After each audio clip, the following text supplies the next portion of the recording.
Hello friends, तो आज आप लोग के लिए बेसिक केमिस्ट्री के पार्ट 8 लेकर आ गया हूं और आज हम पढ़ेंगे periodic classification of element means तत्वों के आवर्ती वर्गीकरण। सिंपली बोले तो हम लोग आवर्त सारणी के बारे में पढ़ने वाले हैं, पीरियोडिक टेबल के बारे में पढ़ने वाले हैं। ठीक है, तो हम बोले तो तत्व के बारे में आप लोग पहले से ही कुछ मैं बता दिया हूं कि तत्व जो होता है पदार्थ के एक शुद्ध भाग, शुद्ध रूप होता है। ठीक है, जिसे किसी भी भौतिक या रासायनिक प्रक्रिया के द्वारा उसे विभिन्न गुणों वाले पदार्थों में विभाजित नहीं कर सकते हैं। ठीक है, यह तत्व होता है, मतलब शुद्ध पदार्थ है। तो आज हम समझेंगे जो तत्व का कुछ बेसिक गुण होता है। ठीक है, एक गुण होता है तो उन गुणों का अध्ययन करना, ठीक है, एक सिस्टमेटिक तरीके से सरल रूप में अध्ययन करते हैं आवर्त सारणी में। ठीक है, उन तत्वों का जो गुण होता है सिस्टमेटिक और सरल रूप में आवर्त सारणी में हम उन तत्वों को बहुत कुछ समझते हैं। तो यहाँ पे सबसे पहले पढ़ने वाले हैं पीरियोडिक क्लासिफिकेशन ऑफ एलिमेंट, तत्वों के आवर्ती वर्गीकरण। तो पहले समझते हैं कि तत्वों के आवर्ती वर्गीकरण क्यों आवश्यक है। ठीक है, क्यों जरूरी हुआ पीरियोडिक क्लासिफिकेशन करना एलिमेंट्स को। तो समझते हैं कि प्रारंभ में बहुत कम तत्व, मतलब पहले बहुत बोले शुरुआत में तत्वों की संख्या बहुत कम थी। तो तत्वों की संख्या कम थी तो उनका अध्ययन करना सरल होता था, आसान होता था। लेकिन समय के साथ समय बीता, समय के साथ नए नए तत्वों के खोज हुए तो तत्वों की संख्या बढ़ गई, तो उनका अध्ययन करना थोड़ा कठिन हुआ। ठीक है, तब वैज्ञानिकों ने सभी तत्वों को स्टडी किया, अध्ययन किया, तो पाया कि बहुत सारे ऐसे तत्व थे जिनका गुण किसी तत्व से मिलता जुलता था। ठीक है, तो उन लोग साइंटिस्ट ने क्या किए कि एक समान गुण वाले तत्वों को एक कॉलम और रो बना करके अरेंजमेंट किया। ठीक है, तो इस प्रकार से आवर्त सारणी के तैयार हुआ। तो आवर्त सारणी में हम सोचते हैं कि सभी जो तत्व हैं उनके गुणों को एक साथ सरल रूप में, ठीक है, सिस्टमेटिक तरीके से, ठीक है, पढ़ते हैं। ठीक है, इसलिए तत्वों के आवर्ती वर्गीकरण जरूरी है ताकि सभी तत्वों को एक साथ गुण और उनके सिस्टमेटिक तरीके से गुणों का अध्ययन करने के लिए। ठीक है, तो सबसे पहले समझते हैं आवर्त सारणी, पीरियोडिक टेबल्स। पीरियोडिक टेबल्स देखिए क्या है, तत्वों के संगत विशेषताओं के साथ एक सारणी के रूप में दर्शाने की व्यवस्था है। ठीक है, जितना भी तत्व है वो समान गुण वाले तत्वों को एक साथ रखा जाता है। ठीक है, और उनको एक सारणी के रूप में दर्शाते हैं। ठीक है, इस व्यवस्था को कहते हैं पीरियोडिक टेबल्स, मतलब आवर्त सारणी। ठीक है, प्रारंभ में तक देखते हैं कि आवर्त सारणी की, जैसे आप समझेंगे पहले कि आवर्त सारणी पढ़ने से पहले इनके कुछ हिस्टोरिकल बैकग्राउंड है। ठीक है, तो हिस्टोरिकल बैकग्राउंड तो मतलब किस तरह से ये पीरियोडिक टेबल किस तरह से डेवलप हुआ, इसके पहले कुछ हिस्टोरिकल बैकग्राउंड के बारे में जानेंगे। देखिए, पीरियोडिक क्लासिफिकेशन बोला तो तत्वों का जो वर्गीकरण का सबसे पहला साइंटिस्ट था तत्वों का वर्गीकरण करने वाला, वो था लेवेसियर। ठीक है, लवोइजे। वो एक जैसे तत्वों को दो भाग में बांट दिया था, धातु और अधातु को, धातु और अधातु के रूप में। लेकिन उनसे पूरी तत्वों के गुण के बारे में जानकारी नहीं होता था। ठीक है, बहुत सारे ऐसे तत्व थे जो धातु और धातु से मिलता जुलता थे, तो उनको उपधातु के रूप में रखा गया। तो ये जो था एक वर्गीकरण था तत्वों का करना, लेकिन वो पीरियोडिक वर्गीकरण नहीं था, आवर्ती वर्गीकरण वो नहीं किया थे। सबसे पहले जो आवर्ती वर्गीकरण किए थे वो थे डोब्रेनर। ठीक है, 1829 ईस्वी में 1829 में बोले तो पहला प्रयास रहा वर्गीकरण तक, आवर्ती वर्गीकरण का। तो डोब्रेनर साहब ने पहले बार आए और अपना एक डोब्रेनर का तिर्यक, जिसको बोलते हैं डोब्रेनर का तिर्यक, एक नियम दिए थे। ठीक है, इनका क्या नियम था, फर्स्ट बात वो क्या किए थे कि 3 तत्वों का समूह बनाए, एक समान गुण वाले तत्वों को एक समूह बनाए। ठीक है, तो अब और क्या किए कि तत्वों को परमाणु द्रव्यमान बढ़ते क्रम में संयोजित किया। ठीक है, उसमें क्या किए कि बढ़ते हुए क्रम में तत्वों के परमाणु द्रव्यमान के रूप में सजाएं।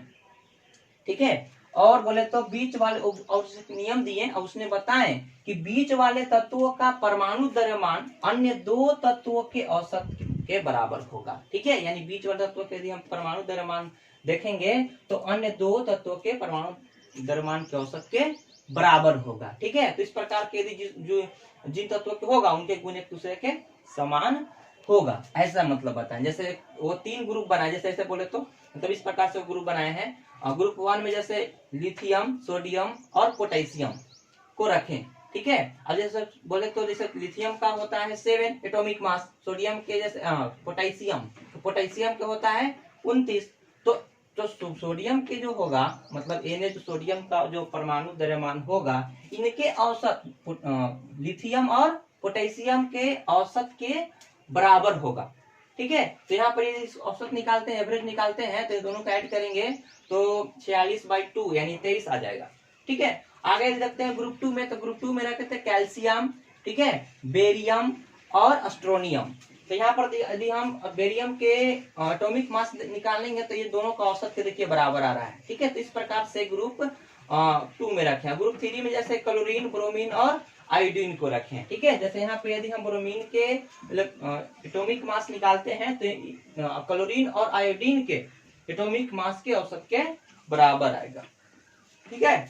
आगे देखिए, अभी देखिए जब इन तत्वों को ग्रुप में बनाए तो बहुत सारे ऐसे तत्व थे जो तिर्यक में शामिल नहीं हो पा रहे थे, ठीक है। तो इसका एक ड्रॉबैक होता है कि ये बोले तो सभी तत्वों के त्रिक रूप में नहीं सजा सकते हैं, यही इनका ड्रॉबैक था, ठीक है। तो इनका बोले तो इनका जो नियम था, ठीक है, डोमिनल का त्रिक असफल हो गया, ठीक है। उनके इसके बाद जो 1866, ठीक है, 1866 में आए थे न्यूलैंड्स के बोले तो न्यूलैंड्स एक नियम दिए थे जिसको बोलते हैं न्यूलैंड का अष्टक नियम, अष्टक सिद्धांत, ठीक है। जिस समय न्यूलैंड्स मतलब ये पीरियोडिक क्लासिफिकेशन कर रहे थे तो उस समय तत्वों की संख्या 56 था, 56 ज्ञात तत्व थे, ठीक है। और इसमें जब पहला जैसे बोलते ही कि पहले में हमें क्या किए कि तत्वों को परमाणु द्रव्यमान बढ़ते हुए क्रम में सजाएं, ठीक है। ये क्या किए कि तत्वों को बढ़ते हुए क्रम, परमाणु द्रव्यमान के बढ़ते हुए क्रम में संयोजित किए,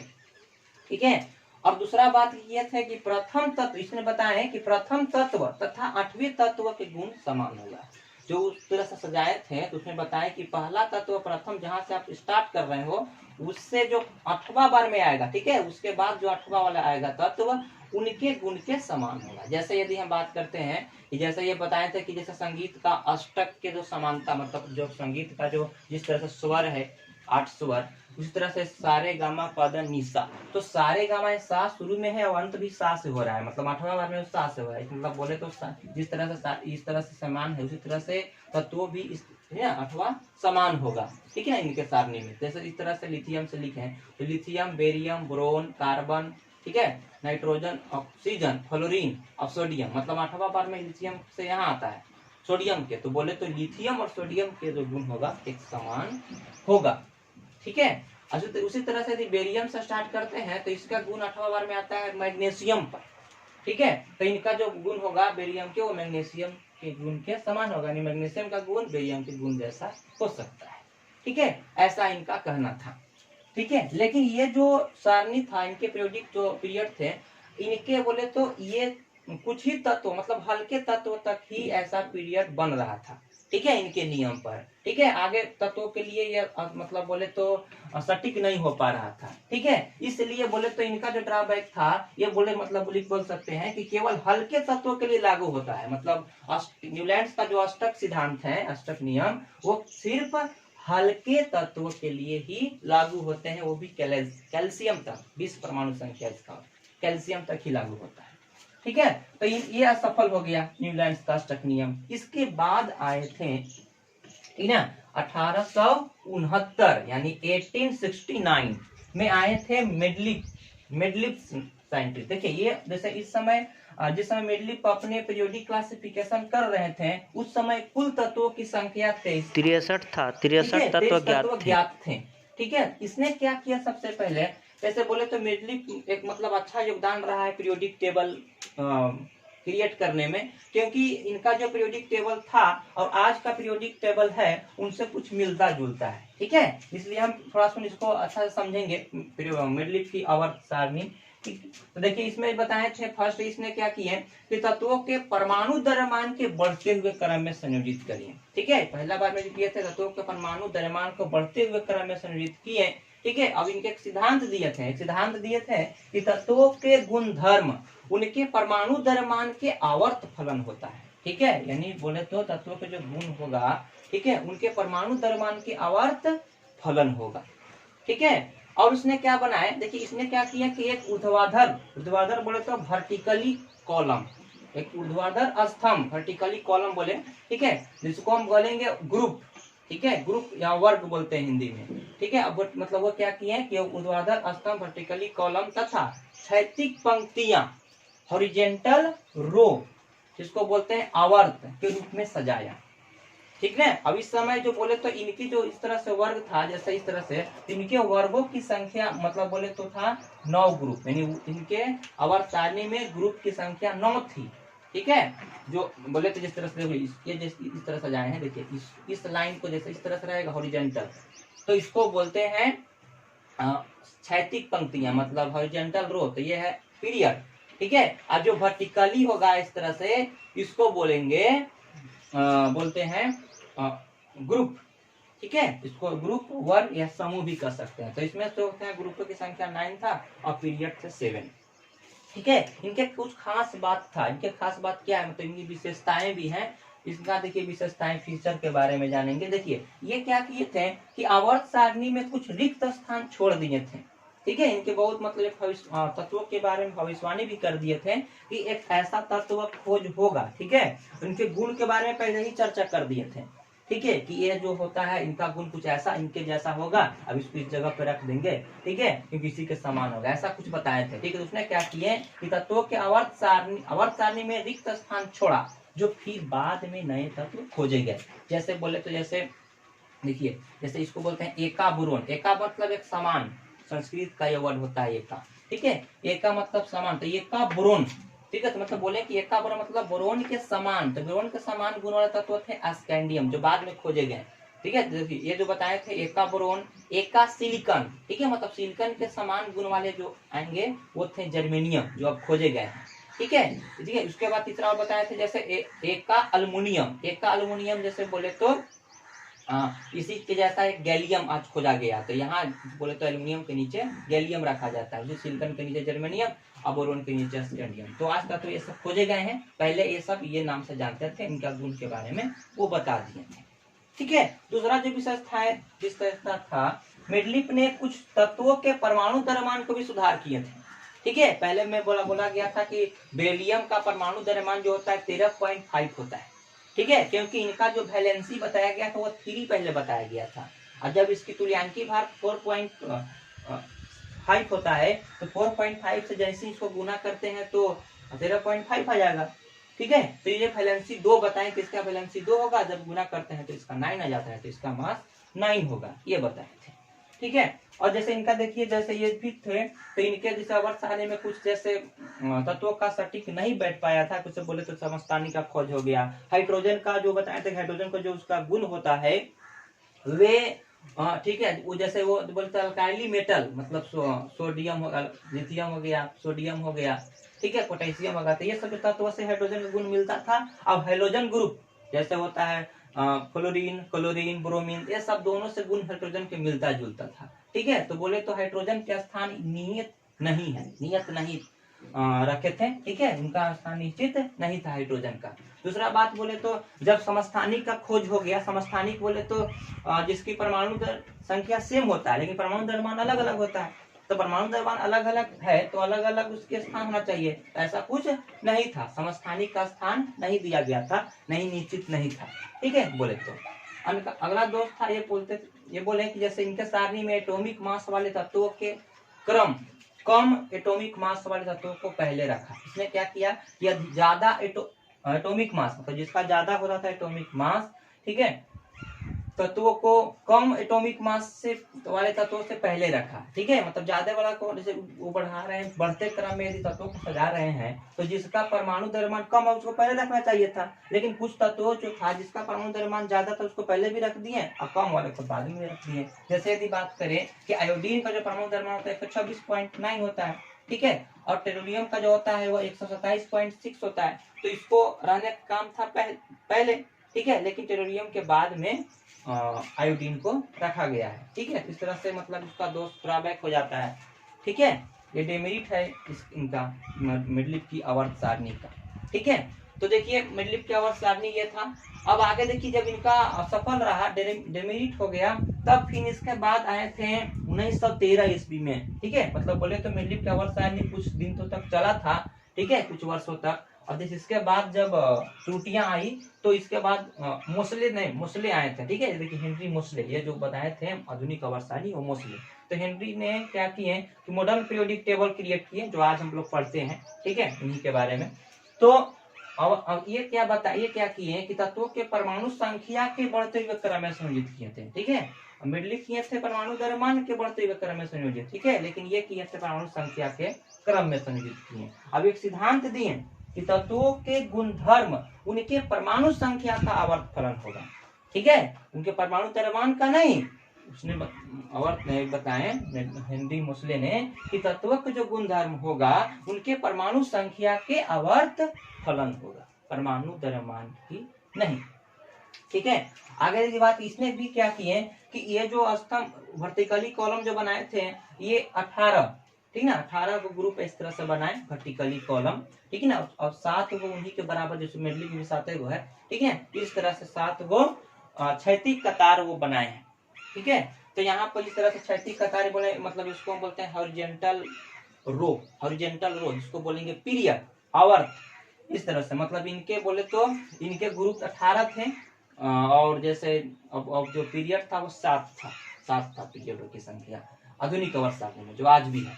ठीक है, देखिए हम आगे इस सबके पूरे डिटेल से पढ़ने वाले हैं पीरियोडिक टेबल, मतलब मॉडर्न पीरियोडिक टेबल के बारे में। ठीक है, इनकी एक विशेषता ये था कि किसी भी वर्ग के, ठीक है, मतलब किसी एक वर्ग के सभी तत्वों के समान रासायनिक और भौतिक गुण धर्म होते हैं। ऐसा इसलिए होता था क्योंकि किसी भी वर्ग या ग्रुप बोले तो उनके जो किसी भी ग्रुप में जो बाहरी इलेक्ट्रॉन की जो संख्या होता है वो समान होता है। ठीक है, किसी भी ग्रुप में आप देखेंगे तो जितना भी उसमें तत्व है तो उनके जो परमाणु के बाहरी कक्षा में इलेक्ट्रॉनों की संख्या समान होता है, इसलिए ये ऐसा होता है, भौतिक और रासायनिक गुण समान पाए जाते हैं। ठीक है, दूसरा यदि बात करें तो आवर्त सारणी में तत्वों की पंक्तियां क्रमबद्ध होते हैं। ठीक है ना, क्रमबद्ध तरीके से परमाणु जो किसी भी आप आवर्त सारणी में ले लें तो किसी भी आवर्त में आप क्या होगा कि जैसे तत्वों की जो होता है परमाणु संख्या ना, वो क्रमबद्ध तरीके से बढ़ते हुए जाएगा, तो उनके गुण भी क्रमबद्ध तरीके से बदलते जाता है। ठीक है, समान आवर्त क्यों ऐसा होता है, क्योंकि समान आवर्त में तत्वों की इलेक्ट्रॉन जो होते हैं समान कक्षा, मतलब एक ही कक्षा में रहते हैं। ठीक है, किसी भी पीरियड में देखें तो इसमें सभी जो पीरियड है वो एक ही सेल के होते हैं, उनके ऑर्बिट एक ही होते हैं। जैसे 5वां पीरियड है तो सबका जो 5वां पीरियड में जो इलेक्ट्रॉनों की संख्या चेंज होता जाएगा, लेकिन पीरियड सेम रहेगा। ठीक है, ऐसा बताया गया है। ठीक है, क्योंकि सेम होता है, इसी तरह से उनके क्रमबद्ध तरीके से गुण धर्म बदलते हैं। जैसे आकार बढ़ेगा तो धीरे धीरे करके बढ़े, घटेगा, किसी वक्त में घट रहा है लेफ्ट से राइट जाने में, तो एक क्रमबद्ध तरीके से जाएगा। ठीक है, अब बढ़ो करेगा कोई चीज प्रॉपर्टी तो धीरे धीरे बढ़ेगा, मतलब क्रमबद्ध तरीके से बढ़ेगा। ऐसा इसलिए होता है क्योंकि उनके बाहरी कक्षा में इलेक्ट्रॉनों की संख्या तो बदलते जाता है, लेकिन वो इलेक्ट्रॉनों की संख्या सेम ऑर्बिट में बदलता है, इसके वजह से। ठीक है, तो ये था। अब इसको हम पूरा विस्तार से पढ़ने वाले हैं मॉडर्न पीरियोडिक टेबल में इसके बाद। ठीक है, तो आप वीडियो में बने रहें। तो अब हम मॉडर्न पीरियोडिक टेबल को पूरे विस्तार से समझने वाले हैं। ठीक है फ्रेंड्स, पहले बता चुके हैं कि मिडलिप की जो आवर्त सारणी है और मॉडर्न पीरियोडिक टेबल है वे दोनों से मेल खाते हैं। ठीक है, कैसे तो देखिए। ठीक है, देखिए इसमें देखते हैं कि मॉडर्न पीरियोडिक टेबल में 7 हॉरिजॉन्टल जो रो है उसको हम पीरियड कहते हैं, मतलब 7 पीरियड है। तो उसमें भी जैसे मिडलिप की आवर्त सारणी में भी 7 पीरियड है। ठीक है, यदि ग्रुप की बात करें तो इसमें पूरे टोटल ग्रुप जो है वो 18 है। ठीक है, और मिडलिप की आवर्त सारणी में टोटल ग्रुप कितना है 9। तो अगर बात करते हैं तो वहां जो है मिडलिप की आवर्त सारणी में 1 से 7 तक जो ग्रुप है उसे 2 भाग में बांटा गया है, ए और बी सब ग्रुप में बांटा हुआ है। ठीक है, और जो 8 ग्रुप है वहाँ 8 ग्रुप से ट्रांजिशन एलिमेंट्स को रखा गया है तो उसे 3 भागों में बांटा गया है। ठीक है, 3 पार्ट उसका होता है। ठीक है, और जैसे बोले तो जो इनर्ट गैस वाले जो ग्रुप जो बाद में आए थे, ठीक है, वो 9 ग्रुप है। तो वहां पे से बोल सकते हैं कि जैसे ऐड कीजिएगा तो 7 2 जा कितना हो जाएगा 14 हुआ। ठीक है, क्योंकि 2 ग्रुप है, और यदि हम 8 में 3 ग्रुप है तो जोड़िए उसमें तो 3 जोड़ देंगे तो 17 हो जाएगा। ठीक है, 14 और 3 17। और यदि बात करें तो एक जो नया ग्रुप है जो इनर्ट गैस वाले 9 ग्रुप, उसको ऐड कीजिएगा तो हो जाएगा 18। तो इस तरह से बोल सकते हैं कि वहां भी 18 कह सकते हैं, लेकिन होता नहीं है। ठीक है, ऐसे कंपेयर करके आप ऐसे तुलना किए हैं तो ऐसे लगता है कि वहां भी ऐसे 18 ग्रुप होगा। तो ऐसे देखिए, तो अब देखिए ये जो मॉडर्न पीरियोडिक टेबल है, इसे जैसे नील्स बोर और अन्य वैज्ञानिकों ने इसे और मतलब इसे वर्गीकृत किए हैं। ठीक है ना, अन्य भागों में बांटे हैं। देखिए किस तरह से क्लासिफिकेशन किया गया है मॉडर्न पीरियोडिक टेबल को। जैसे देखिए फर्स्ट के जो 1 और 2 दो ग्रुप है, इसे मतलब इस ब्लॉक में बांटा गया है। सब जो पीरियोडिक टेबल जो है इसके ब्लॉक में बांटा गया, जैसे एस पी डी, ठीक ना, एफ, इस तरह से ब्लॉक में क्लासिफिकेशन किया गया है। तो जो फर्स्ट के 1 और 2 जो ग्रुप है, ठीक है, ये एस ब्लॉक वाले एलिमेंट्स होते हैं। ठीक है, और जैसे एक्स ब्लॉक वाले एलिमेंट्स इसलिए होते हैं क्योंकि इसका जब इस सब तत्व है इस ब्लॉक में 1 2, इनका इलेक्ट्रॉनिक कॉन्फ़िगरेशन लिखते हैं। ठीक है, तो इनका अंतिम इलेक्ट्रॉन एस सब सेल में पहुंचता है। ऐसे बोले तो जैसे किसी भी ब्लॉक का नाम हम बोल सकते हैं इलेक्ट्रॉनिक कॉन्फ़िगरेशन पर रखा गया है। जैसे जिस तत्व का इलेक्ट्रॉनिक कॉन्फ़िगरेशन लिखने पर, ठीक है, जिस सब सेल में अंतिम इलेक्ट्रॉन पहुंचेगा उसे उसी ब्लॉक के नाम से जानेंगे। ठीक है, जैसे ये सब जो एलिमेंट्स है इस सब का यदि अंतिम इलेक्ट्रॉन जो होता है वो एस सब सेल में जाता है, इसलिए इसको एस ब्लॉक एलिमेंट्स कहते हैं। इसी तरह से पी ब्लॉक का जो एलिमेंट्स है, पी ब्लॉक जो एलिमेंट्स है, तो पी ब्लॉक वाले जितना भी ये एलिमेंट्स है, इनकी इलेक्ट्रॉनिक कॉन्फ़िगरेशन लिखने पर अंतिम इलेक्ट्रॉन जो होता है पी सब सेल में पहुंचता है, इसलिए इसको हम पी ब्लॉक एलिमेंट्स कहते हैं।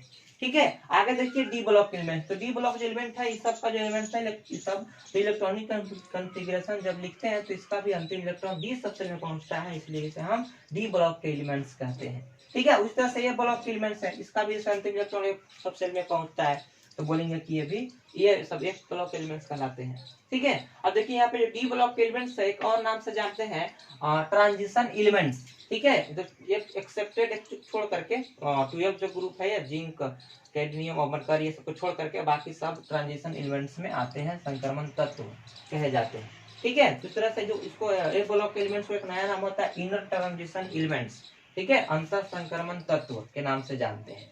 ठीक है, अब देखिए ये सब जो ग्रुप है 18 ग्रुप है। ठीक है, अब 18 ग्रुपों को हम लोग पूरे अच्छे से समझने वाले हैं। एक ट्रिक के माध्यम से कैसे याद रख सकते हैं इस चीज को समझेंगे। और फिर ये चीज समझना है कि जैसे ये सब ग्रुप है कुछ विशेष नाम भी होता है, कुछ ग्रुपों के एक विशेष नाम है। जैसे इसको देखिए, जो फर्स्ट वाले ग्रुप है इसका अल्काइली मेटल, जिसको हिंदी में बोलते हैं क्षारीय धातु, इसको क्षारीय धातु इसलिए नाम पड़ा क्योंकि ये जल से विक्रिया करके, ठीक है, फर्स्ट वाला जो ग्रुप है जल से विक्रिया करके क्षार का निर्माण करता है, इसलिए इसको क्षारीय धातु कहते हैं। ठीक है, अगर आगे बात करते हैं इसको नाम है जो ग्रुप 2 वाले को नाम होता है अल्काइली अर्थ मेटल। तो अल्काइली अर्थ मेटल मतलब बोले तो क्षारीय मृदा धातु। ठीक है, तो ये जो जैसे एलिमेंट्स है ये मतलब अर्थ में पाए जाते हैं। ठीक है, अब ये भी रिएक्शन करता है जल से तो क्षार बनाता है, इसलिए इसका नाम है क्षारीय मृदा धातु। आगे बात करें तो जो ग्रुप 18 जो ग्रुप है इसको बोलते हैं इसको ग्रुप बोला जाता है इनर्ट गैसेस। ठीक है, या बोल सकते हैं नोबल गैसेस या जीरो ग्रुप के नाम से जानते हैं। ठीक है, तो आगे बोलिए देखिए ये जो है, ठीक है, ये नोबल गैस इनर्ट गैस इसलिए कहता है क्योंकि ये रिएक्शन नहीं करता है, ठीक है, किसी से रिएक्शन नहीं करता है, स्टेबल होते हैं। आगे बात करिए कि जो हाइड्रोजन जो ग्रुप इसको बोलते हैं 17 ग्रुप को हाइड्रोजन ग्रुप कहा जाता है। ठीक है, और जो ऑक्सीजन वाला ग्रुप है जो 60 ग्रुप है उसको चैल्कोजेन के नाम से जानते हैं। और विशेष देखिए कि और विशेष ग्रुप है, ठीक है, जो विशेष नाम से जाना जाता है जिसको इससे बोलते हैं क्वाइंस मेटल। ठीक है, क्वाइंस मेटल वाला ग्रुप है 11। ठीक है, जैसे इसको आप बोलते हैं क्वाइंस मेटल, जैसे बोलते हैं सिक्का धातु। सिक्का धातु में देखिए जाता है जैसे कॉपर, सिल्वर और गोल्ड। ठीक है, तो आप इसको याद रखने के लिए ट्रिक है कूदे आग में औरत। तो कूदे आग में औरत के द्वारा एक ट्रिक से आप इस चीज को याद रख सकते हैं कि 11 वाला जो ग्रुप है इससे सिक्का बनता है। ठीक है, इसको क्वाइंस मेटल कहते हैं या सिक्का धातु के नाम से जानते हैं। ठीक है, इस तरह से कुछ ग्रुपों का स्पेशल नाम है। ठीक है, आगे हम बात करेंगे। देखिए यदि बात करते हैं पीरियड के, तो देखिए पीरियड को भी अलग अलग भागों में बांटा गया है। ठीक है, जैसे देखिए पीरियड में जो फर्स्ट पीरियड होते हैं उसमें एक देखिए इसमें जो एलिमेंट्स का जो नंबर है किसी पीरियड में कैसे याद रख सकते हैं, आप एक मैजिक नंबर से याद रखिएगा। ठीक है, देखिए इधर है जैसे 2 8 8, ठीक है, और जैसे 18 18, जी हाँ, 32 32, मतलब 2 8 8 18 18 32। 32, ठीक है 32 ऐसे बोल सकते हैं, लेकिन इनकम्प्लीट पीरियड होता है ये, ठीक है। इनकम्प्लीट जो बाकी जो बच गया है सब आते हैं 7 पीरियड में, 7 पीरियड इनकम्प्लीट पीरियड कहते हैं, ठीक है। ऐसे यदि बात करते हैं तो जैसे देखिए इसको देखिए, ये बहुत कम मतलब फर्स्ट पीरियड में बहुत कम तत्व है, इसलिए इसका नाम होता है शॉर्टेस्ट, ठीक है। इसको हिंदी में बोले तो अति लघु आवर्त बोलते हैं, अति लघु आवर्त, ठीक है। और जैसे वो जो 2 और 3 जो पीरियड है उसको हम बोलते हैं शॉर्ट पीरियड, मतलब हो गया लघु आवर्त के नाम से जानेंगे, ठीक है, क्योंकि उसमें 8 है, ठीक है। आगे यदि बात करते हैं 4 और 5 पीरियड, तो जैसे इसमें 18, अब इसमें 18 है, ठीक है, तो इसको लॉन्ग पीरियड कहते हैं। लॉन्ग पीरियड मतलब दीर्घ आवर्त के नाम से जानेंगे, ठीक है। उसी तरह से आगे बात करते हैं 7 और 6 और 7, तो इसमें जैसे 32 होते हैं, 32, तो इसको लॉन्गेस्ट के नाम से लेंगे, बहुत ज्यादा संख्या होती है 7 और 6 में, 6 और 7 में। तो कहिएगा कि जो 7 और 6 है उसमें जैसे बोले तो सेम है, 18 में भी 18 है, लेकिन यहाँ पर आपको देखना होगा ध्यान से कि ये जो जैसे 57 है, इसके देखिए ये जो ऊपर लिखा हुआ है एटॉमिक नंबर लिखा हुआ है, तो इसका एटॉमिक नंबर 57 है, यहाँ पर देखिए बात है, तो बीच में गैपिंग है 14 का, 14 एलिमेंट्स का, तो ये 14 एलिमेंट देखिए यहाँ पर रखा हुआ है, ठीक है। 57 के बाद लैथिनियम के बाद ये सेलेनियम से स्टार्ट होता है, जो ठीक है लुटेनियम तक जाता है, उसी तरह से थोरियम से लोहरनियम तक जाता है। तो ये जो है जो एफ ब्लॉक वाले एलिमेंट्स है जो इस तरह से यहाँ रखा हुआ है, अलग रखा हुआ है ब्लॉक एलिमेंट्स, तो यहाँ पे आते हैं, ये ग्रुप 3 में इसको रखा गया है ऐसे बोले तो, ठीक है। तो इसको मतलब टोटल इसलिए बोल सकते हैं कि ये 18 और 14 जोड़ेंगे तो हो जाएगा कितना, बोले तो 32 हो गया, तो ये बोल सकते हैं 32, तो सबसे ज्यादा एलिमेंट्स इसमें होता है, इसलिए उसको लॉन्गेस्ट अति लघु कहते हैं। तो इस तरह से नाम है, ठीक है। जैसे फर्स्ट वाला जैसे शॉर्टेस्ट, लॉन्गेस्ट, शॉर्ट, लॉन्ग और लॉन्गेस्ट, ठीक है। उसको हिंदी में बोले तो अति लघु आवर्त, ठीक है, इसको बोल सकते हैं दीर्घ आवर्त और अति दीर्घ आवर्त, ठीक है। तो इस तरह अब हम समझेंगे कि ये सब जो ग्रुप है, अब इन ग्रुपों को किस प्रकार से नंबरिंग किया हुआ है। देखिए नंबरिंग करने के लिए 2 सिस्टम है, एक है आईपीएसई, अब एक है ऑल्ट सिस्टम। तो ऑल्ट सिस्टम से पहले देखते हैं कि ऑल्ट सिस्टम से किस प्रकार से नंबरिंग किया हुआ है। देखिए यहाँ पर जो जैसे ऑल्ट सिस्टम के अनुसार जो बताया गया है कि जो मतलब हाई वाले हैं, जो मतलब हाइट पर जो ग्रुप है, ठीक है, जिसमें मतलब ज्यादा एलिमेंट्स है, वो सबको जैसे ए से दिया गया है, और जैसे जो नीचे वाला जो है वो उसको बी से, ऐसे कुछ सबको देखिए रोमन अंक में लिखा हुआ है ऑल्ट सिस्टम के अनुसार। जैसे देखिए इसमें बोलते हैं 1A, फर्स्ट ग्रुप का नाम है 1A, सेकंड ग्रुप को 2A, ठीक है, रोमन अंक में। आगे देखते हैं तो 13 जो ग्रुप है, 13 ग्रुप को यदि बात करें तो यहाँ है 3A, ठीक है। इसके बाद 14 को 4A, 15 को 5A, 16 को 6A, 17 को 7A, ठीक है। अब 18 को 0 माना गया, 0 ग्रुप। यदि बात करते हैं कि जैसे देखिए अब जैसे इसको बात करते हैं, देखिए यहाँ पे जो ग्रुप है डी ब्लॉक वाले, अब इसमें देखते हैं कि जैसे ये जो 11 और 12 है इसको 1B, ठीक है, 12 को जैसे देखिए 2B, अच्छा 3 है तो यहाँ पे 3B, 14 तो 4 है तो 4 है तो इसको माना गया है 4B, ठीक है। 5 को 5B, 6 को 6B, 7B, ठीक है। अब 8 को देखिए 8 में जैसे बात करें तो 8 में 3 ग्रुप आते हैं, ठीक है। तो इस तरह से देखिए बांटा गया है, 8 आते हैं, ठीक है। तो देखिए 8B में देखिए 8 को मतलब ऐसे ही बी वैसे इस तरह से बांटा गया है 8 को। तो आगे देखिए बात करते हैं कि अब देखिए आईपीएससी सिस्टम के अनुसार, आईपीएससी सिस्टम सिंप्लीफिकेशन मतलब बहुत सिंपल उसको रखा गया है कि इसको जैसे 1 to 3 इस तरह से 18 तक लिखा हुआ है टोटल, ठीक है ना, 1 को 1, ठीक है, 2 इस तरह से जो हम पढ़ते हैं, इस तरह से बांटा हुआ है आईपीएससी के अनुसार, ठीक है। अब यदि बात करें तो जैसे ये जो ग्रुप है, जैसे ये जो पीरियड है, इस पीरियड में जैसे देखते हैं कुछ देखिए एलिमेंट्स है, तो एलिमेंट्स 3 प्रकार के होते हैं, ये सब क्या है, तो एलिमेंट्स है, तो एलिमेंट्स 3 प्रकार के होते हैं, धातु, उपधातु और अधातु। तो यहाँ पे धातु जो है, जो लेफ्ट साइड में धातु को रखा गया है, ये सब देखिए ये सब धातु है, ठीक है। ये जो यहाँ पे जो आपको लाइनिंग दिखाई दिया हुआ है थोड़ा सुन, ठीक है, ऐसे तो दिखाई उतना बढ़िया से नहीं दे रहा है, ये जो देखिए लिखा हुआ है थोड़ा सा समझिएगा इसको, जैसे पीरियोडिक टेबल आपको यहाँ पे देख रहे हैं किस प्रकार से है, तो यहाँ पे जो अलग कलर से किसी पीरियोडिक टेबल में जो लिखा हुआ होता है, तो ये जो है ये उपधातु, ठीक है, ये उपधातु रखा गया है, ठीक है। यहाँ पे जो बोले तो 7 को जो उपधातु है यहाँ पर रखा हुआ है। आगे यदि बात करें जो उपधातु के जो इधर जो है वो सब अधातु है, ठीक है, नॉन मेटल है। तो यहाँ इन्हें देखिए इस साइड जो है लेफ्ट साइड को रखा गया है मेटल को, ज्यादा मात्रा में मेटल है इसलिए कि मेटल देखिए इस साइड है, और बीच में इसे रखा गया है मेटलोइड, और राइट साइड है नॉन मेटल। ठीक है, ऐसे। तो देखिए यहाँ पर अब आगे हम बात करने वाले हैं कि जो किसी भी ग्रुप है, अब ग्रुप में जैसे बहुत सारे एलिमेंट्स है, तो एलिमेंट्स को यदि हमको सिंबल याद है, ठीक है, नेम याद है, तो अब किसी ग्रुप में नाम कैसे याद रखेंगे। ठीक है, ग्रुप जैसे कोई ग्रुप है तो उस ग्रुप में आपको किस प्रकार से आप ऑर्डर वाइज उसमें एलिमेंट्स जो भी होगा आपको याद कैसे रखिएगा। तो देखिए एक ट्रिक के माध्यम से हम सभी ग्रुपों को यहाँ पे याद रखने वाले हैं। तो देखिए जैसे मान लीजिए फर्स्ट ग्रुप में जो हाइड्रोजन, हीलियम, पोटेशियम, ठीक है, सोडियम, पोटेशियम, और रुबिडियम, सीजियम, ठीक है ना, फ्लोरेंसियम है, तो ये सबको हम कैसे याद रखेंगे। तो देखिए यहाँ पे जैसे इसका ग्रुप, इसका जो एक जो ट्रिक है आपको कुछ मतलब एक ऐसा ही लॉजिकल बनाया हुआ है। तो देखिए यहाँ पे जैसे हाइड्रोजन से, तो यहाँ पे बोलते हैं हाइलीना, हाइलीना, ठीक है, हाइलीना के रब से फरियाद, हाइलीना के रब से फरियाद, ऐसे याद रखते हैं। आगे देखिए बेरिलियम, मैग्नीशियम वाले, कैल्शियम वाले कैसे याद रखेंगे। इसको है जैसे बेटा मांगे कार स्कूटर बाप राजी, बेटा मांगे, ठीक है, कार स्कूटर बाप राजी, ऐसे याद रखिएगा। आगे बात करते हैं पी ब्लॉक वाले ग्रुप को। तो यहाँ पे देखिए जो 13 ग्रुप है, 13 ग्रुप का नाम याद रखना होगा, तो किस इस प्रकार से याद रखिएगा। ठीक है, जो इसका जो बोरोन है, एल्युमिनियम है, गैलियम, तो इसको ऐसे याद रखते हैं कि बैगन आलू गाजर इन थैला, बैगन आलू गाजर इन थैला। आगे इसको याद रखना होगा 14 ग्रुप के लिए।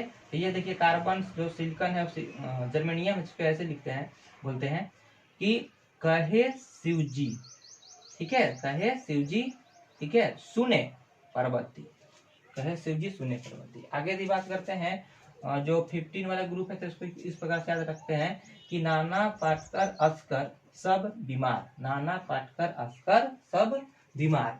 आगे इसको दिया 18 ग्रुप ऑक्सीजन जो सल्फर है और सेलेनियम है, इसको कैसे याद रखिएगा, इसको देखिए। इसके लिए याद रखना होगा कि ओल्ड स्टाइल से, ठीक है, ओल्ड स्टाइल से टीपो, ओल्ड स्टाइल से टीपो, ठीक है। उसी तरह से 17 है, इसको याद रखना होगा, जो फ्लोरीन, क्लोरीन और ब्रोमीन आते हैं, तो इसको ऐसे याद रखेंगे कि फिर कल बाहर आई आंटी, फिर कल बाहर आई आंटी, ठीक है। उस तरह से 18 वाला ग्रुप को याद रखना होगा, ठीक है, इनर्ट गैस को है, जैसे इसको हीलियम, नियोन, ठीक ना, आर्गन, तो इसको कैसे याद रखेंगे, हीना, हीना, ठीक है, और करीना के एक्सरे रंगीन, हीना और करीना के एक्सरे रंगीन, ठीक है। आगे देखिए, आगे देखते हैं डी ब्लॉक। डी ब्लॉक देखिए इसको जैसे ग्रुप वाइज भी याद रख सकते हो, लेकिन इसको हम ज्यादा सीरीज रूप में याद रखते हैं, क्योंकि सीरीज रूप में हमें ज्यादा यूज होता है, ठीक है। तो इसको देखिए, इसको जो फर्स्ट सीरीज है उसको 4D सीरीज कहते हैं। तो इसके लिए तो सॉरी, इसको कहते हैं 3D series, 4D series, 5D series. तो जैसे 3D सीरीज को याद रखना होगा, तो इसको ऐसे याद रखते हैं कि स्कीम टाई वाला, ठीक है, कार में फिर कोई निकला कोटा जाने, स्कीम टाई वाला कार में फिर कोई निकला कोटा जाने, ठीक है। आगे देखिए 4D सीरीज याद कैसे रखते हैं, तो देखिए आगे लिखेंगे यारी जरा निभाना, मौत तक रुकावटे राहे में पड़े अगर कोई ना, यारी जरा निभाना, मौत तक रुकावटे राहे में पड़े अगर कोई। आगे देखिए इसको ऐसे याद रखते हैं, आगे बोलते हैं जैसे इसको बोल सकते हैं 5D सीरीज। तो 5D सीरीज को याद रखना होगा, इसको लैथिनियम से जो होता है, तो इसको याद रखते हैं लैथिनियम हाफनियम को इस तरह से, ला हफ्ता वरना रे ओसामा आयरलैंड में पीटिएगा और हंसाएगा, ठीक है, ला हफ्ता वरना रे ओसामा आयरलैंड में पीटेगा और हंसाएगा, ठीक है। इस तरह से आप याद रख सकते हैं, ठीक है। तो लॉजिकल ट्रिक है, ठीक है, जो बेसिक हम याद आप रख सकते हैं बात को, ठीक है। तो आप रिपीट करके सुन सकते हैं सबको। अब देखिए यहाँ पे, तो अब ये जो ग्रुप है, इस तरह से जो क्लासिफिकेशन जो किया हुआ है, जो मतलब बोले तो इस तरह से रखा हुआ है सभी ग्रुप में एलिमेंट्स को, ठीक है। तो देखिए यहाँ पे जैसे आप देख सकते हैं जो एक ब्लॉक है, एक ब्लॉक के जैसे अलग रखा हुआ है सब। देखिए इस जो रखा हुआ है ब्लॉक किस ग्रुप में है, तो ये 3 ग्रुप में रखा हुआ है, ठीक है। तो आगे देखिए अब जिस ये चीज हम समझेंगे कि ये जो जैसे जो पीरियड है, इस पीरियड में जो एलिमेंट्स है, अब कोई भी एलिमेंट्स का पोजीशन कैसे याद करेंगे, मतलब ये एलिमेंट्स है तो इस एलिमेंट्स किस पीरियड में है, किस ग्रुप में है, ठीक है, किस ब्लॉक में है, इस चीज को कैसे आप याद रखिएगा। ठीक है, तो यहाँ से हम समझते हैं कि find the position, period, group, block end of element, मतलब तत्व के, ठीक है, आवर्त, ग्रुप मतलब समूह या वर्ग, और ब्लॉक को ज्ञात करना। कैसे ज्ञात करेंगे, ठीक है, तो to find the position of, ठीक है, period, group, block of elements, ठीक है, तत्वों के आवर्त, ग्रुप और ब्लॉक को ज्ञात करना। देखिए फर्स्ट बार में क्या करते हैं, कोई भी तत्व के यदि इस प्रकार से क्वेश्चन पूछे कि उसमें यह तत्व किस ग्रुप के है, किस पीरियड का है, किस ब्लॉक का है, तो सबसे पहले क्या करना है, राइट द इलेक्ट्रॉनिक कॉन्फ़िगरेशन। ठीक है, पहले उसको इलेक्ट्रॉनिक विन्यास लिखना है। ठीक है, उस तत्व को पहले इलेक्ट्रॉनिक विन्यास लिखें। ठीक है, अब इसमें देखिएगा जो पीरियड मिलेगा आपको, एन का मान जो मैक्सिमम वैल्यू होगा, अधिकतम एन का मान जो होगा वह उसी पीरियड का होगा। ठीक है, तो पीरियड नंबर उसका वही होगा, उसमें जो इलेक्ट्रॉनिक कॉन्फ़िगरेशन लिखते हैं तो एन का मान जो मैक्सिमम होगा वो पीरियड होगा। ब्लॉक यदि बात करते हैं, देखिए सब जिस सबसेल में अंतिम इलेक्ट्रॉन मतलब जिस सबसेल में जाता है, ठीक है, उसको ही उसी ब्लॉक के नाम से जानेंगे, पहले ही बता चुके हैं। ठीक है, सबसेल विच रिसीव्ड लास्ट इलेक्ट्रॉन, मतलब लास्ट इलेक्ट्रॉन जो सबसेल रिसीव करेगा उसी को बोलेंगे, वही जो सबसेल उसी को बोलेंगे ब्लॉक। ठीक है, तो इस तरह से ब्लॉक ज्ञात करते हैं। ये ग्रुप के साथ, ग्रुप थोड़ा डिफरेंट है, तो ग्रुप को आपको थोड़ा सा ध्यान देना पड़ेगा कि जैसे ग्रुप को एस यदि मान चलते हैं कि इलेक्ट्रॉनिक कॉन्फ़िगरेशन लिख चुके हैं, ठीक है, तो आपको यदि मालूम है कि वह जो है एस ब्लॉक के एलिमेंट्स है, ब्लॉक आपको मालूम हो चुका है एस ब्लॉक के एलिमेंट्स है, तो ग्रुप कैसे मालूम करेंगे, तो देखिए जिसमें देखेंगे कि इसमें जो एस ब्लॉक का एलिमेंट है, तो अंतिम इलेक्ट्रॉन जिसमें जा रहा है उसमें देखेंगे कि उसका एस सबसेल में कितना इलेक्ट्रॉन है। ठीक है, जो पावर ग्रुप में रहता है इलेक्ट्रॉन होता है, तो यहाँ पर देखेंगे कि वहाँ एक इलेक्ट्रॉन होगा तो ग्रुप उसका 1 होगा। यदि एनएस यदि 2 उसका एस में 2 होगा तो बोलेंगे कि उसका ग्रुप 2 होगा। ठीक है, आगे देखते हैं पी ब्लॉक। यदि पी ब्लॉक का एलिमेंट्स है, ठीक है, आपको ब्लॉक मालूम हो चुका है कि पी ब्लॉक के एलिमेंट्स है, तब क्या कीजिएगा कि पी सबसेल में जितना मैक्सिमम इलेक्ट्रॉन है, number of electron P subshell जितना मैक्सिमम मतलब बोलेंगे पी सबसेल में जितना इलेक्ट्रॉन है लास्ट पी वाले में, ठीक है, जिसमें अंदर पहुंच रहा है, उसमें फिर क्या करेंगे 12 जोड़ देंगे, मतलब 12 plus number of electron in P subshell. P subshell में इलेक्ट्रॉनों की जो संख्या है उसमें 12 को ऐड कर दीजिए, आपको ग्रुप मिल जाएगा। ठीक है, आगे यदि बात करते हैं कि यदि वह ग्रुप डी ब्लॉक के हो, तो डी ब्लॉक में क्या करते हैं कि जो अंतिम डी ब्लॉक जो भी नंबर ऑफ इलेक्ट्रॉन जो डी ब्लॉक डी सबसेल में है उसमें 2 केवल ऐड कर दीजिए। ऐसा इसलिए किया जा रहा है, देखिए हम कुछ इसमें कैसे कुछ अलग से नहीं लिखे हैं, तो यहाँ से हम लिखे हैं। ठीक है, आप देख सकते हैं कि इसमें A1 और 2 ग्रुप है, तो बाकी जो आएगा ये वाला आएगा, तो वहाँ पर लिखा हुआ है जो भी इलेक्ट्रॉन जैसे आएगा तो उसमें हम केवल 2 ऐड कर देंगे डी वाले को, डी वाले में जो इलेक्ट्रॉन है और उसमें 2 ऐड कीजिए, नंबर ऑफ ग्रुप मिल जाएगा। आगे बात करते हैं ये ब्लॉक। तो ये ब्लॉक तो पहले ही बता चुके हैं कि ये ब्लॉक जो होते हैं वो 3 ग्रुप में, 3rd ग्रुप में होता है, तो ये इसके लिए परमानेंट है। ये ब्लॉक के लिए वो 3rd ही हो जाए, कोई एलिमेंट रहे ये ब्लॉक के लिए वो 3 ग्रुप में ही रहेगा। ठीक है, जैसे कि एग्जाम्पल के द्वारा देखिए समझते हैं हमें सबको। जैसे देखिए ये जैसे सोडियम है, सोडियम की इलेक्ट्रॉनिक कॉन्फ़िगरेशन लिखे तो इसका लास्ट इलेक्ट्रॉन एस में जा रहा है, यानी इससे पता हो रहा है। देखिए 3s लिखा हुआ है, 3s कहने का मतलब कि इसका जो पीरियड है मैक्सिमम एन का मान 3 है, तो पीरियड नंबर इसका 3 हो जाएगा। ठीक है, और एस यदि बात करें लास्ट इलेक्ट्रॉन एस में जा रहा है, तो इसका यदि बात करें तो ब्लॉक इसका क्या जाएगा एस, देखिए एस में 1 है तो मतलब इसको ग्रुप ही 1 हो जाएगा। देखिए यहाँ पे लिखा हुआ है सोडियम, ये सोडियम 3 आया। ठीक है, ग्रुप देखिए 1 है।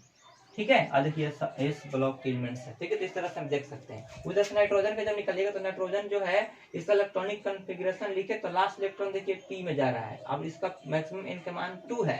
ठीक है, इसलिए यह दूसरा पीरियड का नाइट्रोजन है। देखिए दूसरा पीरियड क्या होगा, देखिए यहाँ पे जो ग्रुप इसको मिलेगा पी में क्या था 12 ऐड कर देना। देखिए 12 ऐड कीजिए तो 13 और सॉरी इसको 3 है, तो 3 में 3 प्लस 12 करेंगे तो कितना आ जाएगा 15। देखिए 15 ग्रुप है नाइट्रोजन के लिए। ठीक है, फेरस देखिए आगे फेरस के, तो फेरस को जब इलेक्ट्रॉनिक कॉन्फ़िगरेशन लिखते हैं तो इनर्ट गैस के बाद कुछ ऐसा आता है।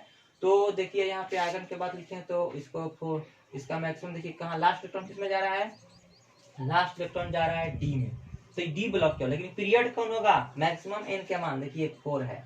यानी ये पीरियड इसका 4 में, देखिए 4 में Fe है, 4 में ही तो है, ठीक है। और देखिए ब्लॉक की यदि हम बात करें तो ब्लॉक देखिए किसमें होगा, अंतिम इलेक्ट्रॉन डी में जाएगा तो डी ब्लॉक का होगा, ठीक है। और यदि इसमें ग्रुप देखेंगे तो ग्रुप निकालने के लिए क्या करते हैं, 2 जोड़ देते हैं, 2 इसमें जोड़ दीजिए तो 8 ग्रुप में, देखिए 8 ग्रुप में आ रहा है, ठीक है। तो अब हम समझने वाले हैं कि जो पीरियोडिक टेबल है इसमें जो एलिमेंट्स हैं, ठीक है, ये एलिमेंट्स का कोई गुण मतलब एक विशेष गुण होता है, ठीक है, इनका प्रॉपर्टी होता है। तो अब इनके प्रॉपर्टी और इनके साथ साथ किस प्रकार से ट्रेंड है मतलब इसका आवर्तीता किस प्रकार से है, ये आवर्त सारणी के अंदर वो सभी गुणों को हम एक साथ अब देखेंगे जैसे किस तरह से है, ठीक है। तो यहाँ पे देखिए जैसे कुछ गुण है इस प्रकार से, जैसे पहला जैसे प्रभावी नाभिकीय आवेश, ठीक है, एटॉमिक रेडियस, परमाणु त्रिज्या, आयनन ऊर्जा, आयोनाइजेशन एनर्जी, ठीक है, और जैसे विद्युत नियतात्मकता, इलेक्ट्रोनेगेटिविटी बोलते हैं इंग्लिश में इसको, धात्विक गुण के बारे में समझेंगे इसमें, और एक वैलेंसी संयोजकता के बारे में, ठीक है। तो देखिए सबसे पहले हम बात करने वाले हैं प्रभावी नाभिकीय आवेश, इफेक्टिव न्यूक्लियर चार्ज, ठीक है, इसको हम जेड इफेक्टिव से भी डिनोट करते हैं, ठीक है। बोले तो प्रभावी नाभिकीय आवेश जो है जिसे बोलते हैं किसी भी परमाणु में नाभिक के द्वारा जो इलेक्ट्रॉनों का आकर्षण करने की जो क्षमता है, ठीक है, उसको ही प्रभावी नाभिकीय आवेश कहते हैं, ठीक है। होता क्या है कि परमाणु में जो इलेक्ट्रॉन प्रोटॉन होते हैं तो इलेक्ट्रॉन पर नेगेटिव चार्ज और प्रोटॉन पर पॉजिटिव होता है, तो दोनों में अपोजिट चार्ज है, तो अपोजिट चार्ज में क्या होगा, एक दूसरे से अट्रैक्ट होगा। तो इसी प्रकार से बोलते हैं कि जो नाभिक में उपस्थित प्रोटॉन है पॉजिटिव चार्ज वाला, वो क्या करता है कि इलेक्ट्रॉनों को अपनी आकर्षित करता है, तो जो आकर्षित करने की जो क्षमता है उसी को बोलते हैं इफेक्टिव न्यूक्लियर चार्ज। तो अब देखिए कि यहाँ पे जो आकर्षण करने की क्षमता है वो कम हुई हो जाए, जैसे जो लिखा हुआ जेड इफेक्टिव बराबर जेड माइनस सिग्मा। जेड क्या है तो परमाणु संख्या डिनोट करेगा जेड, और जो सिग्मा है इसको डिनोट करता है स्क्रीनिंग इफेक्ट को। स्क्रीनिंग इफेक्ट बोले तो आवरण प्रभाव भी कहते हैं या परीक्षण प्रभाव भी कहते हैं। तो होता क्या है कि जैसे कोई नाभिक ऐसे, ठीक है, तो जैसे ये परमाणु है तो परमाणु में जैसे बहुत सारे सेल होते हैं नाभिक के चारों ओर, जो लास्ट वाले जो सेल में जो इलेक्ट्रॉन है, ठीक है, अब जैसे ये नाभिक है तो यहाँ पर इलेक्ट्रॉन खींचने की जो क्षमता है ये बीच वाले सेल कम कर देता है, ठीक है, मतलब ये जो सेल है ये पर्दे के भांति कार्य करता है, ठीक है, जिससे इफेक्टिव न्यूक्लियर चार्ज कम हो जाता है। इसी को बोलते हैं स्क्रीनिंग इफेक्ट। मैंने कह सकते हैं स्क्रीनिंग इफेक्ट के बारे में कि किसी भी परमाणु में जो इलेक्ट्रॉन भीतरी कोश जो होते हैं, भीतरी कोश बोले तो इनर सेल जो होते हैं, वो वैलेंस सेल और नाभिक के बीच एक पर्दे के भांति कार्य करता है, ठीक है। संयोजी कोश में जो इलेक्ट्रॉन होते हैं उसको वैलेंस सेल कहते हैं। तो वैलेंस सेल मतलब संयोजी सेल और नाभिक के बीच भीतरी सेल जो होता है वो पर्दे की भांति काम करता है, जिससे नाभिक और संयोजी कोशों के जो अट्रैक्शन करने की क्षमता है, नाभिक का इलेक्ट्रॉन को आकर्षित करने की क्षमता होता है वो कम हो जाता है। इसको बोलते हैं स्क्रीनिंग इफेक्ट, आवरण प्रभाव कहते हैं, ठीक है। आगे यदि बात करते हैं तो आगे देखिए परमाणु त्रिज्या, एटॉमिक, देखिए अब सॉरी इसको ऐसे बात करने वाले कि इसका ट्रेंड्स क्या है, मतलब प्रभावी नाभिकीय आवेश का किस प्रकार से इस पीरियोडिक टेबल में ट्रेंड्स है। देखिए इसको किस प्रकार से ट्रेंड्स है, हमने अभी बात कर रहे हैं इफेक्टिव न्यूक्लियर चार्ज के बारे में ही। तो देखिए इसमें क्या होता है कि किसी भी ग्रुप में यदि टॉप टू बॉटम चलते हैं, ठीक है, यानी बोले तो किसी भी डाउन द ग्रुप जाते हैं तो होता क्या है कि इसकी इफेक्टिव न्यूक्लियर चार्ज जो होता है वो कम होते जाता है, ठीक है, क्योंकि देखिए कम होगा कभी भी सेम हो जाता है। देखिए कारण है कि जैसे इसका कुछ कारण होता है, देखिए कम होने का क्या कारण है कि जब भी नीचे जा रहे हैं तो मतलब पीरियड बढ़ने से सेल भी बढ़ते जाता है, ठीक है। इसमें सेलों की संख्या बोले थे ना कि पीरियड संख्या जो पीरियड जो बराबर होता है उस सेलों की के बराबर होता है। तो उसी तरह से यहाँ पे सेल बढ़ रहा है, तो पीरियड में सेल बढ़ने से मतलब देखिए नया नया सेल ऐड होंगे, तो दूरी बढ़ जाएगा। दूरी बढ़ने से होता क्या है कि बीच के डिस्टेंस जब बढ़ेगा तो इसका आकर्षण करने की क्षमता कम हो जाएगा, ठीक है, दूरी बढ़ने से आकर्षण कम हो जाएगा। यानी बोल सकते हैं कि टॉप टू बॉटम जाने मतलब हम जैसी मतलब किसी डाउन द ग्रुप जाते हैं तो क्या होता है, इफेक्टिव न्यूक्लियर चार्ज कम होते जाता है, डिक्रीज होते जाता है, ठीक है। आगे देखिए घटता है, आगे देखिए पीरियड, किसी पीरियड में हम जाते हैं, ठीक है, तो इफेक्टिव न्यूक्लियर चार्ज क्या होगा, बढ़ेगा। अब क्यों बढ़ेगा, सो देखिए तो किसी भी पीरियड में जा रहे हो तो सेलों की संख्या तो सेम है, लेकिन सेलों की संख्या में सिर्फ इलेक्ट्रॉन और प्रोटॉन की संख्या बढ़ रहा है, ठीक है, तो निगेटिव और पॉजिटिव बढ़ रहा है और दूरी डिस्टेंस सेम है, तो इनका जब परिणाम ज्यादा है परिमाण, तो यहाँ पर क्या होगा कि परिमाप ज्यादा होने की वजह से क्या होता है कि अट्रैक्शन मजबूत हो जाएगा, अट्रैक्शन बढ़ जाएगा। तो बोल सकते हैं कि प्रभावी नाभिकीय आवेश, ठीक है, एलोंग द पीरियड जो होता है वो इंक्रीज होता है, बढ़ता है एलोंग द पीरियड, और डाउन द ग्रुप जो होता है वो डिक्रीजेस। तो यहाँ पे देखिए सिंबल के रूप में हम लिख दिए हैं शॉर्ट में, ठीक है। इसके बाद जो अगला प्रॉपर्टी है वो है क्या, एटॉमिक रेडियस, परमाणु त्रिज्या। देखिए परमाणु त्रिज्या क्या है, बोलते हैं कि परमाणु त्रिज्या बोलते हैं कि जो नाभिक और, ठीक ना, संयोजी कोष मतलब वैलेंस सेल के बीच के जो दूर डिस्टेंस है उसी को बोलते हैं परमाणु त्रिज्या। मतलब जो बाहरी वाले जो सेल है, ठीक है, और जैसे नाभिक है तो इसके बीच की दूरी क्या कहलाएगा, त्रिज्या कहलाएगा।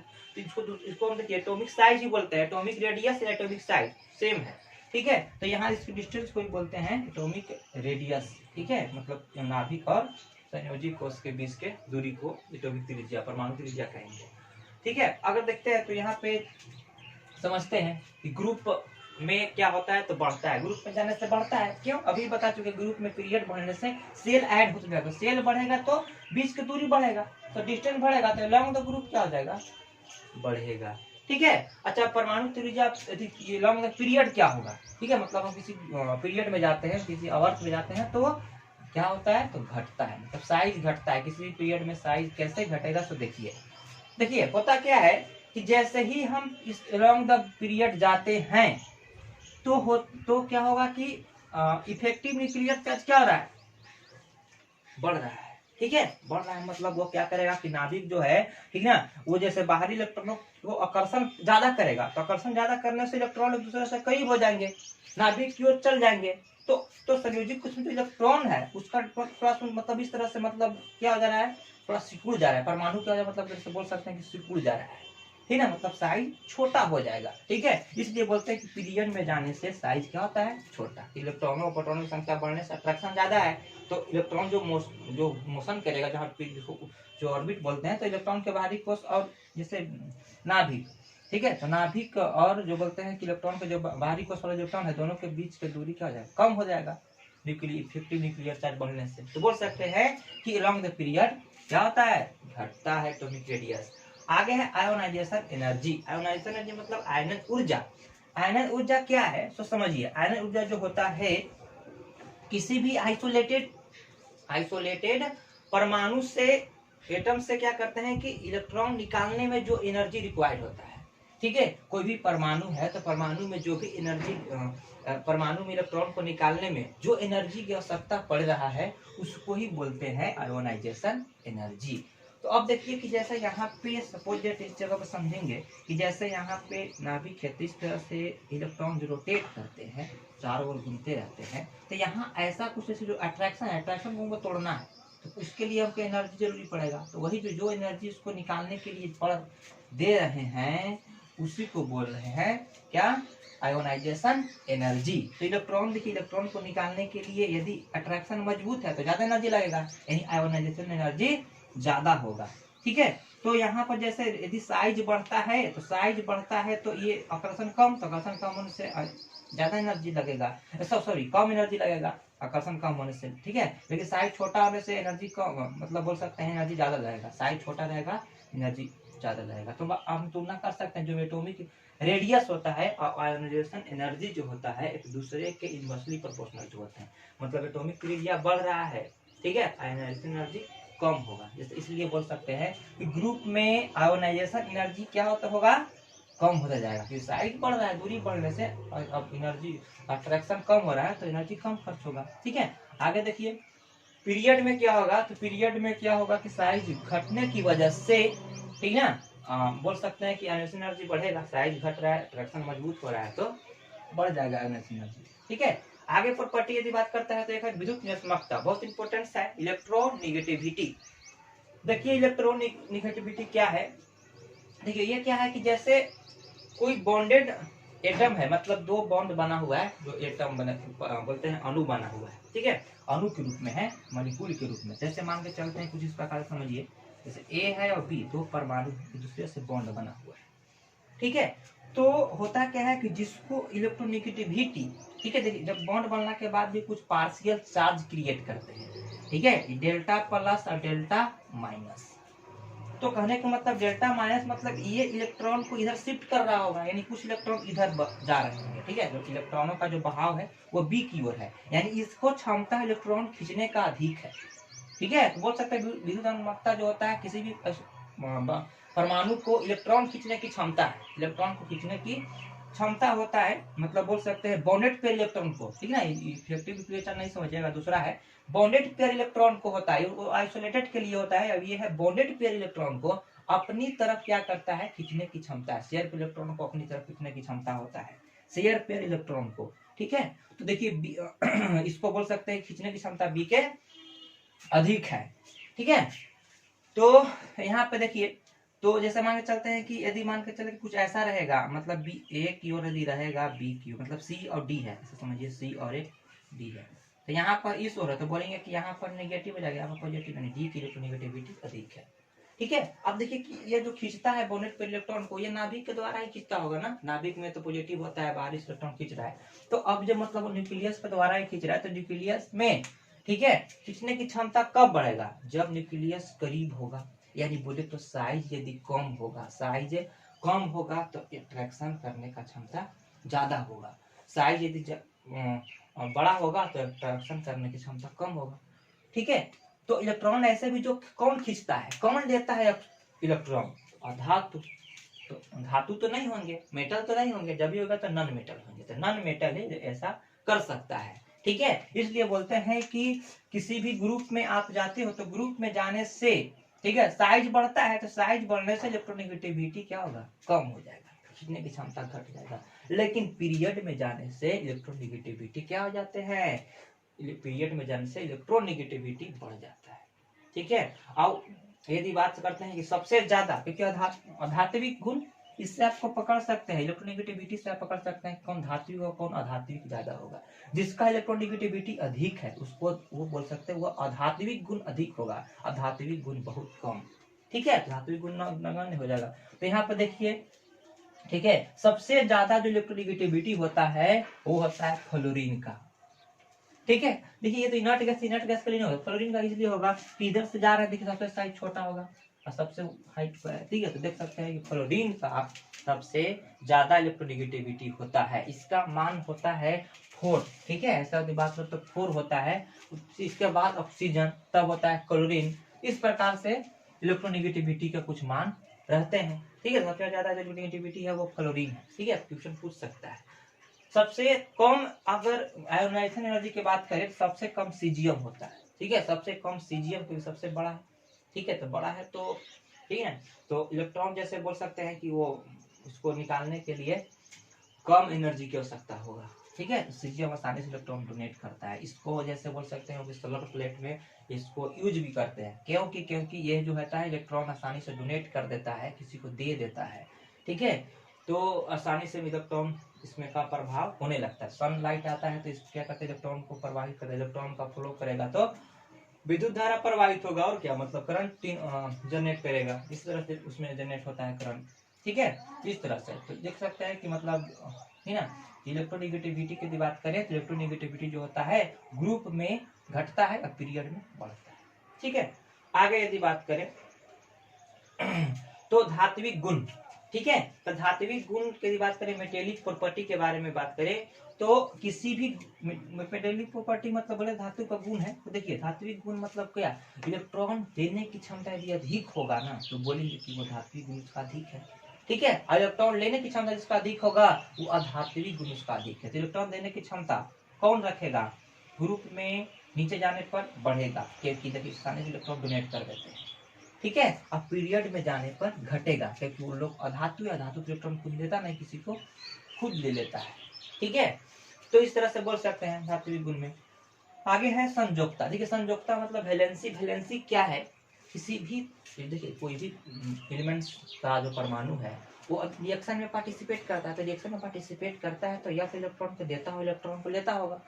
तो किसी भी रिएक्शन में मतलब इसको संयोजकता मतलब संयोग जोड़ योगता, मतलब जो संयोग करने में उसका जो भी इलेक्ट्रॉन का योगदान हुआ उसी को बोलेंगे संयोजकता। ठीक है, मतलब जो भी रिएक्शन कर रहा है, बॉन्ड बनाने में जितना इलेक्ट्रॉन दे रहा है, डोनेट कर रहा है, या जो एक्सेप्ट कर रहा है, उस नंबर ऑफ इलेक्ट्रॉन को ही बोलते हैं वैलेंसी। ठीक है। तो किसी भी रिएक्शन में जो इलेक्ट्रॉन को डोनेट करता है और जो गेन करता है उस इलेक्ट्रॉन को बोलते हैं संयोजकता। तो देखिए, तो किसी भी ग्रुप में जो होता है ना, संयोजकता लगभग सेम होते हैं, ठीक है। जैसे फर्स्ट ग्रुप की बात करें तो फर्स्ट ग्रुप के सभी का संयोजकता 1 होता है, क्योंकि एक इलेक्ट्रॉन किसी को दे करके अपने स्टेबल हो जाते हैं, इनर्ट गैस से करीब हो जाते हैं, ठीक है। आगे बात करते हैं कि ग्रुप में सेम होते हैं, किसी भी ग्रुप के लिए संयोजकता क्या होंगे, सेम होते हैं, ठीक है। कुछ का डिफरेंट हो जाता है संयोजकता, जैसे कि डी ब्लॉक कुछ वेरिएबल वैलेंसी होते हैं, ठीक है। तो डिटेल से जब पढ़ते हैं डी ब्लॉक एलिमेंट तो वहां पे हर चीज को अलग अलग करके समझते हैं, ठीक है। अगर हम पीरियड में बात करें तो पीरियड में फर्स्ट में तो पहले बढ़ेगा 1 से 3 तक बढ़ेगा, फिर घटने लगता है, यानी बोलते 4 तक बढ़ता है, ठीक है। मतलब फिर बीच में क्या है कि डी ब्लॉक के वेरिएबल होता है, जैसे वेरिएबल इस तरह से बोल सकते हैं, वेरिएबल दिया हुआ है, ठीक है। और इसके बाद फिर घटने लगता है पीरियड में, इधर देखिए घटने लगता है, इधर देखिए यहाँ पर घटते घटते 1 तक पहुंचता है, फिर 0 तक चलता है। डी ग्रुप जो बोले तो 0 ग्रुप जो है उसका वैलेंसी 0 माना जाता है, ठीक है। तो आप देख सकते हैं इसको हाइड्रोजन के लिए 1 वैलेंसी होता है, ऑक्सीजन के लिए 2 वैलेंसी होता है, ठीक है। अब इसके जो है 15, ठीक है, जो नाइट्रोजन ग्रुप है इसका वैलेंसी 3 होता है। देखिए वैलेंसी एक होती है ऑक्सीडेशन स्टेट, या इसको बोल सकते हैं, अगला बोल सकते हैं ऑक्सीडेशन नंबर, ऑक्सीडेशन नंबर, ठीक है। ऑक्सीकरण संख्या के नाम से जानते हैं। तो ऑक्सीकरण संख्या क्या है, देखिए ऑक्सीकरण संख्या भी समझ लीजिए। ऑक्सीकरण संख्या होता क्या है कि जब किसी भी यौगिक जब बनाता है परमाणु तो कुछ आवेश क्रिएट करता है, तो किसी भी अणु में परमाणु पर जो आवेश होता है, ठीक है, जो चार्ज होता है उसी को बोलते हैं ऑक्सीडेशन नंबर, ठीक है। तो oxidation number positive, negative, partial, ठीक है ना, मतलब फ्रैक्शन ये सब हो सकता है, ठीक है। तो ये तीनों रूप में मिल सकता है, 0 भी होता है, 0 भी होता है ऑक्सीडेशन नंबर। तो ऑक्सीडेशन नंबर जैसे बोल सकते हैं कि ऑक्सीडेशन नंबर जैसे जनरली जो ऑक्सीडेशन नंबर होता है ग्रुप जैसे वैलेंसी की तरह ही होता है ये भी। तो वैलेंसी का यही अंतर है कि वैलेंसी को हम जैसे कभी वो निगेटिव नहीं, मतलब साइन के द्वारा नहीं डिनोट करते हैं, अब किसी का वैलेंसी कभी फ्रैक्शन नहीं हो सकता, लेकिन ऑक्सीडेशन नंबर फ्रैक्शन होता है, ठीक है ना। या उसको चार्ज डिनोट करता है, लेकिन वो नंबर ऑफ इलेक्ट्रॉन है, कौन, तो बोले तो वैलेंसी, ठीक है ना। वैलेंसी जो है नंबर ऑफ इलेक्ट्रॉन की नोट कर रहा है, कितना इलेक्ट्रॉन दे रहा है, कितना ले रहा है। लेकिन ये क्या कहेगा, किसी भी यौगिक में, किसी भी अणु में जो परमाणु पर चार्ज है उसी को डिनोट करता है। तो चार्ज नेगेटिव हो सकता है, पॉजिटिव हो सकता है। तो पॉजिटिव किसका होगा, धातु के लिए, यानी धातु के लिए ऑक्सीडेशन नंबर पॉजिटिव, अधातु के लिए नेगेटिव में रहेगा, ठीक है। तो जो देखिए धातु क्या करता है, इलेक्ट्रॉन दे देता है तो इसका +1, यानी ग्रुप 1 का +1 होता है, ठीक है। इसका देखिए +2 होता है। उसी तरह से इन्हें बात करें तो इसका देखिए 0 हो जाएगा, ऑक्सीडेशन नंबर 0। ऐसा तो यदि हम जनरली बोले तो 0, ठीक है। आगे देखिए बात करें 17, तो 17 वाला ग्रुप को जनरली रूप से पाया जो होते हैं 1 होते हैं, ठीक है, -1 होते हैं। और 60 ग्रुप के जैसे इसका -2 होते हैं, इसका -3 होते हैं, इसका देखिए -4 से लेके +4 तक होता है, ऐसे, ठीक है। यहाँ पर देखिए जो +3 से लेकर के +1 तक होता है, ऐसे देखिए इस तरह से होता है। अब ये सबका वैलेंसी जो वेरिएबल ऑक्सीडेशन नंबर है डी ब्लॉक ट्रांजिशन एलिमेंट, इसीलिए तो इसको ट्रांजिशन एलिमेंट कहते हैं, वेरिएबल ऑक्सीडेशन नंबर होता है, ठीक है। तो जब अभी आप कैलकुलेट करने के लिए रहेगा ऑक्सीडेशन नंबर, तो सबसे कोई भी यौगिक है तो यौगिक में क्या करते हैं, कुछ आप बेसिक जो एलिमेंट्स है उनका ऑक्सीडेशन नंबर आप हमेशा याद रखें, ठीक है। जो इस सब के देखिए आपको याद हो गया होगा, और जो इन सब का जो है ना डी ब्लॉक वाला जो एलिमेंट, इसी का ऑक्सीडेशन नंबर पूछेगा भी क्वेश्चन में। तो आप क्या करना होगा कि तुम जानते हैं किसी भी उदासीन यौगिक है तो उसका टोटल ऑक्सीडेशन नंबर का योग कितना हो जाएगा, 0। टोटल ऑक्सीडेशन नंबर 0 कर देंगे। अब जिसका पूछ रहा है उसको आप x मान लीजिए, और बाकी जो एलिमेंट्स है आपको याद है तो सबके पुट कर दीजिए ऑक्सीडेशन नंबर, ठीक है। वहां से आप x का मान निकाल दीजिएगा तो उस एलिमेंट्स का ऑक्सीडेशन नंबर निकल जाता है, ठीक है। तो इस प्रकार से आप निकाल सकते हैं किसी यौगिक में उपस्थित एटम का ऑक्सीडेशन नंबर, ठीक है। अब कोई यदि मान चलते हैं कि अब आवेशित अणु है, ठीक है, तो उसके लिए क्या होता है कि जो उस पर चार्ज होगा वही ऑक्सीडेशन नंबर हो जाएगा, ठीक है। मतलब या वो टोटल जो 3 परमाणु उसमें है, अणु है, आयन ग्रुप में बना हुआ है, तो उसको क्या कर देंगे, दोनों को जोड़ देते हैं, ठीक है। ऑक्सीडेशन नंबर जोड़ के जो चार्ज होगा उसके बराबर करके, ठीक है, इसका x का मात्रा करके वहां से आप निकाल दीजिए। आगे देखिए तो टोटल जो तत्व है, देखिए पीरियोडिक टेबल में जो टोटल कितना तत्व है, 118 तत्व है, ठीक है। इनमें से जैसे कुछ अज्ञात भी है, तो 118 तत्व में से, ठीक है, देखिए इनके फिजिकल जो स्टेट होते हैं, जैसे देखिए 105 जो होते हैं ठोस अवस्था में होते हैं, 2 तत्व जो है वो द्रव अवस्था में, दो तत्व कौन कौन है, तो देखिए धातु में होता है मरकरी, अधातु में ब्रोमीन। ठीक है, तो देखिए ब्रोमीन जैसा 2 है, ब्रोमीन और मरकरी, ये सब होते हैं द्रव में। ठीक है, अब देखिए बाकी जो है 11 को जो है 11 जो तत्व है वो गैस के रूप में रहता है। ठीक है, अब यहाँ देखिए कुछ आर्टिफिशियल है, कुछ नेचुरल भी है। ठीक है, यदि आर्टिफिशियल मतलब कृत्रिम जो है वो 26 एलिमेंट्स है, अब प्राकृतिक मतलब नेचुरल जो है वो 92 गो है, 92 एलिमेंट्स जो है वो नेचुरल एलिमेंट्स है। ठीक है, अब देखिए इनमें से जो धातु है वो 93 गो धातु है। ठीक है, और उप धातु 7 को है और 18 को अधातु है। ठीक है, तो इस चीज को आप याद रख सकते हैं। तो ये था आपका एटॉमिक नंबर। ठीक है, इसके बाद आप क्वेश्चन कुछ देख सकते हो, क्वेश्चन बना सकते हैं। ठीक है, तो ये आज का लेक्चर था।